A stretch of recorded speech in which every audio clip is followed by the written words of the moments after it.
বাংলাদেশের দুজন নাগরিক যাদের বয়স দুজনেরই 28-27 এবং তারা কাপল, তাদেরকে অ্যারেস্ট করেছি বান্দরবন থেকে। আমাদের সিআইডির এলআইসি এবং সাইবার পুলিশ সেন্টারে যৌথভাবে এই অভিযানটা পরিচালনা করে। তো তাদের বিরুদ্ধে যে মূল এলিগেশন, যে অভিযোগ, সেটা হচ্ছে তারা পর্নোগ্রাফি প্রস্তুত, পরিবহন এবং কেনাবেচা, ট্রান্সমিট এবং এই কাজে অন্যদেরকে উদ্বুদ্ধ করার অপরাধে তাদেরকে গ্রেপ্তার করা হয়েছে। আপনারা জানেন আমাদের বাংলাদেশ সোসাইটিতে আমরা বেশিরভাগ মুসলিম এবং আমাদের প্রত্যেকেরই একটা ধর্মীয়, সামাজিক, সাংস্কৃতিক মূল্যবোধ আমরা লালন করি।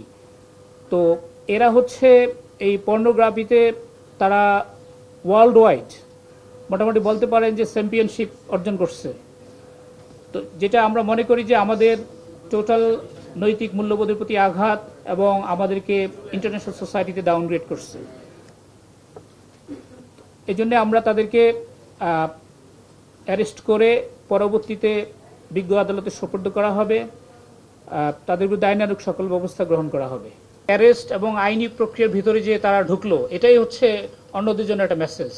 ইট হ্যাজ সাম কমিউনিকেটিভ মেসেজ। আর যেটা আপনি বললেন যে অন্য যাদেরকে উদ্বুদ্ধ করা হয়েছে তাদের অনেক কিছুটা ইনফরমেশন আমাদের কাছে আছে, তদন্তের স্বার্থে এখন আমরা সেটা ডিসক্লোজ করছি না। তাদের সাথে আরও এনহ্যান্সড ইন্টারোগেশনের পরে ইন ডিটেলস যখন আমরা জানবো, দেন পরবর্তীতে তাদেরকে যারা যারা অপরাধের সাথে সম্পৃক্ত আছে বলে মনে হবে আমাদের কাছে, তাদেরকে আইনের আওতায় নিয়ে আসা হবে। পরবর্তী ইন্টারভিউর মাধ্যমে এমন তথ্য পাওয়া যায় যে তারা তাদের এই পর্নোগ্রাফির মাধ্যমে লব্ধ টাকা আমাদের মেইন স্ট্রিম ইকোনমিতে নিয়ে আসছে, অ্যাজ ইফ যে এখন এই টাকার মালিক তারা ভ্যালিড ওয়েতে ইনকাম করছে এরকম মনে হচ্ছে, কিন্তু আসলে এটা লিঙ্ক হচ্ছে ওই যে পর্নোগ্রাফি। তো ডেফিনেটলি মানি লন্ডারিং আইনে তাদের বিরুদ্ধে ব্যবস্থা নেওয়ার জন্য আমরা চেষ্টা করব। সকল অপরাধ কি দুনিয়ার সব পুলিশ ডিটেক্ট করতে পারে? পারে না। এটার সলভেবিলিটি একটা ফ্যাক্টর আছে।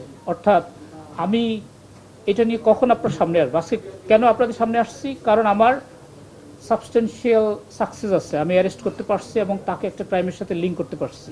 এর আগে হয়তো আমি দেখলাম ক্রাইমটা কিন্তু প্রপারলি আইডেন্টিফাই করতে পারি নাই, বা আমার কাছে যে এভিডেন্স ছিল that was not good enough.